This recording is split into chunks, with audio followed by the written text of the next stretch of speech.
Hello everyone, welcome to Nitya Cloud Tech. Hope all of you are doing good. आज के हम इस video में डिस्कस करेंगे एजयोर डेटा इंजीनियरिंग के कॉमन इंटरव्यू क्वेश्चंस। ओके। तो अगर आप एजयोर डेटा इंजीनियरिंग इंटरव्यू देने की प्रिपरेशन कर रहे हो तो ये वीडियो आपके लिए बहुत हेल्पफुल होने वाला है। तो इन जो ये जो क्वेश्चंस हैं ये कॉमनली पूछे जाते हैं। एंड ये जो टोटल आई थिंक 10 क्वेश्चंस हैं, I am not going to explain each and every question.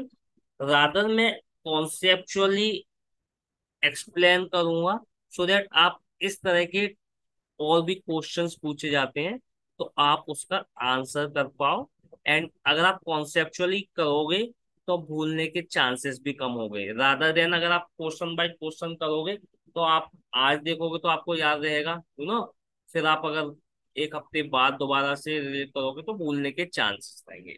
Okay. तो आई एम श्योर इस वीडियो को एंड तक देखने के बाद आप इन सारे क्वेश्चंस के आंसर प्रॉपरली दे पाओगे और भूलोगे नहीं। ओके। तो हम डिस्कस करते हैं क्वेश्चंस किस किस तरीके के हो सकते हैं एंड ये क्या क्या क्वेश्चंस है। ओके। तो फर्स्ट क्वेश्चन है, what is bronze silver and gold in modern data warehousing. तो ये जो टर्मिनोलॉजी है ये क्या होता है modern data warehousing. Okay.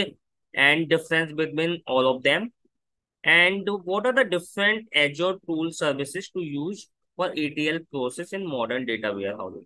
तो मॉडर्न डेटा वेयर हाउसिंग में बेसिकली हम ETL के लिए कौन कौन से एजोर की सर्विसेज यूज करते हैं। ओके।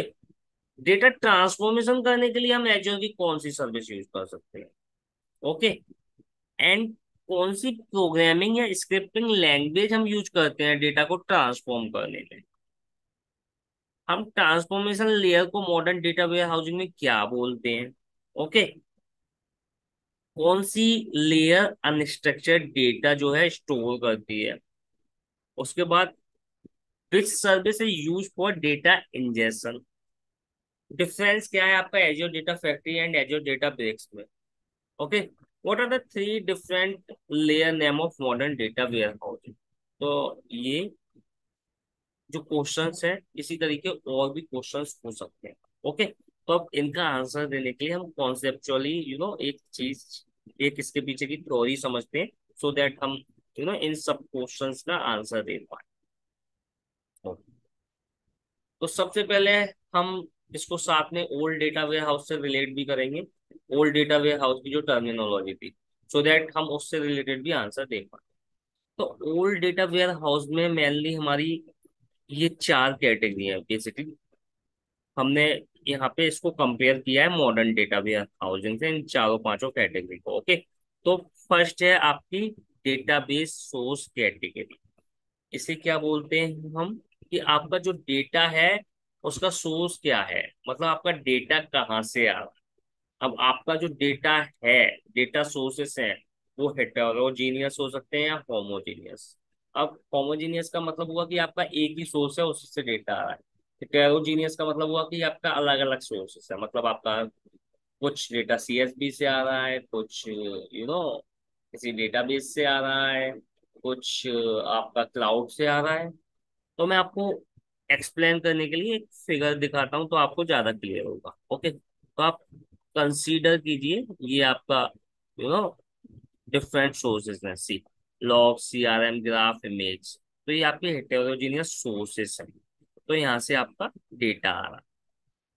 अब होमोजीनियस, अगर यहाँ पे केवल एक SQL सर्वर या केवल कोई भी एक होता, या ग्राफ होता या CRM होता, तो वो हो जाता होमोजीनियस, ये आपका एक ही तरह का सोर्स।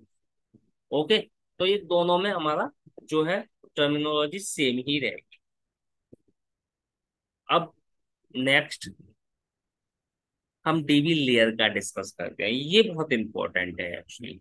तो यहाँ पर क्या है आपका staging, transformation and enterprise. Okay. अब स्टेजिंग जो है वो हम मॉडर्न डेटा वेयर हाउसिंग में स्टेजिंग को बोलते हैं ब्रॉन्ज। ओके। तो ये होती है हमारी ब्रॉन्ज, इसकी स्पेलिंग करेक्ट कर देता हूँ। ओके। ये होती है हमारी ब्रॉन्ज। उसके बाद सेकंड लेयर होती है ट्रांसफॉर्मेशन। एक्चुअली जब हम डेटा वेयर हाउसिंग प्रोजेक्ट पे काम करते हैं तो यू नो मल्टीपल लेयर्स पे हम काम करते हैं। अब जरूरी नहीं है कि 3 लेयर हो, प्रोजेक्ट में, किसी में दो भी हो सकती है, किसी में चार भी हो सकती है, बट जनरली ये तीन लेयर होती है। तो पहले हम ये समझने की कोशिश करते हैं। ओके, अब स्टेजिंग जो लेयर होती है उसे हम ब्रॉन्ज बोलते हैं, एंड ट्रांसफॉर्मेशन जो लेयर होती है उसे यहाँ पर हम सिल्वर बोलते हैं, एंड जो एंटरप्राइज लेयर होती है उसे हम यहाँ पे गोल्ड बोलते हैं। अब हम स्टेप बाय स्टेप इन तीनों लेयर को समझने की कोशिश करते हैं कि स्टेजिंग का पर्पज क्या है, and similarly modern data warehouse में ब्रॉन्ज का पर्पज क्या है, and so on, transformation, enterprise, silver and gold. तो जो स्टेजिंग है या आपकी ब्रॉन्ज लेयर है, ये क्या करती है, ये रो डेटा स्टोर करती है आपका। ओके, अगर मैं ब्रॉन्ज में बात करूँ तो आपका semi structure, structure, unstructured data आपका जो है ब्रॉन्ज लेयर में स्टोर होगा। ठीक है। सेकंड जो लेयर होती है आपकी वो होती है ट्रांसफॉर्मेशन। ट्रांसफॉर्मेशन में आपका क्या रहता है, क्लीन एंड ट्रांसफॉर्म, मतलब कुछ जो भी आपकी बिजनेस रिक्वायरमेंट होगी उसके अकॉर्डिंग आप डेटा क्लीनिंग करोगे, ट्रांसफॉर्मेशन करोगे, जॉइंस करोगे, मल्टीपल टेबल्स को कंबाइन करोगे, यूनियन करोगे, तो दे आर डिफरेंट ट्रांसफॉर्मेशन जो आप यूज करोगे। तो ये आप करते हो ट्रांसफॉर्मेशन लेयर, एंड यहाँ पे आप करते हो सिल्वर लेयर। लास्ट लेयर जो होती है वो एंटरप्राइज, जिसमें आपका एनालिटिकल डेटा होता है, जिसमें आप डायमेंशन एंड फैक्ट के फॉर्म में नो डेटा कन्वर्ट करते हो। अब मैं डायमेंशन क्या होती है, फैक्ट क्या होती है, इसमें नहीं जाऊंगा अभी, ये हम नो कमिंग वीडियोज में डिस्कस कर लेंगे। उसके बाद सिमिलरली गोल्ड होती है यहाँ पे एंटरप्राइज से, जो जैसे हम एंटरप्राइज बेसिकली बोलते थे ओल्ड डेटा वेयर हाउस में, तो इसमें भी हमारा एनालिटिकल डेटा रहता है। ओके, अब हम बात करते हैं कि हम ये जो लेयर्स होती हैं, इन लेयर्स पे जब हम ओल्ड डेटा वेयर हाउस में काम करते थे तो कौन सा टूल यूज करते थे और कैसे करते थे। तो बेसिकली हम SSIS, इंफॉर्मेटिका और टैलेंट, इस तरह के ETL टूल यूज करते थे। Okay, there are many as well, Pentaho and other Cognos, other ETL tool as well. मैंने कुछ एग्जांपल्स लिए। तो ये क्या, इन टूल की हेल्प से हम बेसिकली GUI हमारा इंटरफेस होता था, तो हम ड्रैग एंड ड्रॉप करके, एंड उसमें जो भी अलग अलग टूल में कोडिंग की पॉसिबिलिटी होती थी, जो भी मिनिमम, वो लिखते थे हम। और इस GUI टूल को यूज करके हम बेसिकली डेटा मूवमेंट करते थे, source to staging, staging to transformation, transformation to analytics. Okay, तो यहाँ पर हम एक ही टूल, अगर हम SSIS यूज कर रहे हैं तो तीनों लेयर में SSIS करेंगे, अगर इन्फॉर्मेट का यूज कर रहे हैं तो तीनों में इन्फॉर्मेट का, ऐसा करते थे हम। ओके, तो ये ETL प्रोसेस में graphical tool use to dump the data, graphical tool use to clean and transformation. Similarly हम सब में पूरी प्रोसेस में ग्राफिकल टूल यूज करते थे। यहाँ पर हम अगर बात करें ओल्ड डेटा वेयर हाउस की तो ओके, अब हम बात करते हैं modern data warehouse and specific to Azure. तो एज्योर में हम जब डेटा इंजेस्ट करते हैं और ऑर्केस्ट्रेट और इंजेस्ट करते हैं तो उस समय हम कहते हैं एज्योर डेटा फैक्ट्री। मतलब क्या हुआ, मतलब जो हमारा ये डेटा फर्स्ट लेयर में हम ला रहे हैं, रो डेटा जो अलग अलग सोर्सेस से आ रहा है, उसमें हम क्या यूज करते हैं, एज्योर डेटा फैक्ट्री। तो with the help of azure data factory हम डेटा इंजेस्ट करते हैं। तो फर्स्ट जो हमारी रो डेटा बेसिकली अपने सिस्टम में एक जगह डेटा कलेक्ट करके लाते हैं, जो कि हम स्टेजिंग बोलते थे ओल्ड डेटा वेयर हाउसिंग में। यहाँ पे हम उसे ब्रॉन्ज बोलते हैं, ब्रॉन्ज लेयर में। तो ब्रॉन्ज लेयर में हमारा कैसा डेटा होता है, रो डेटा। अब वो स्ट्रक्चर भी हो सकता है, सेमी स्ट्रक्चर भी हो सकता है, और अनस्ट्रक्चर भी। तो ये हम किसकी हेल्प से आते हैं, azure data factory service. Okay, and dump का करते हैं। अब डंप करने के लिए तो डिपेंड करता है आपका स्टोरेज क्या है। आपका storage Azure data lake gen 2 भी हो सकता है, कोई Azure SQL data warehouse भी हो सकता है, and there are others as. Okay, तो आपका ब्रॉन्ज लेयर में क्या होगा, ब्रॉन्ज में आपका बेसिकली इस तरह का डेटा होगा, structure, semi structure and unstructured. और आप ये किसके थ्रू करोगे, एजोर data factory service. एजोर data factory में ETL प्रोसेस आपकी क्या होगी, ये GUI। मतलब इसमें भी आप मोस्टली ड्रैग एंड ड्रॉप करोगे, आप डिफरेंट एक्टिविटीज का यूज करोगे, डिफरेंट पाइपलाइन क्रिएट करोगे। Okay, depending on the requirement. Second stage होती है आपकी सिल्वर। सिल्वर में क्या होता है आपका, क्लीन एंड ट्रांसफॉर्म डेटा। अब ये किस सर्विस से करोगे, इसमें आप यूज करोगे एजोर डेटा ब्रिक्स। ओके, तो हमने जो ऊपर वाली थी उसमें यूज किया था एजोर डेटा फैक्ट्री, एंड जो सेकंड है क्लीन एंड ट्रांसफॉर्म, उसमें हम यूज करेंगे एजोर डेटा ब्रिक्स।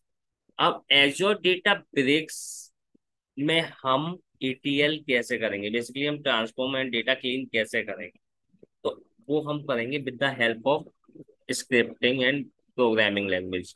या तो हम पाइथन यूज कर सकते हैं, या हम स्काला यूज कर सकते हैं, या R यूज कर सकते हैं, या SQL यूज कर सकते हैं। तो हमारे पास 4 लैंग्वेज है यूज करने के लिए। Okay, Python, स्काला, SQL and R।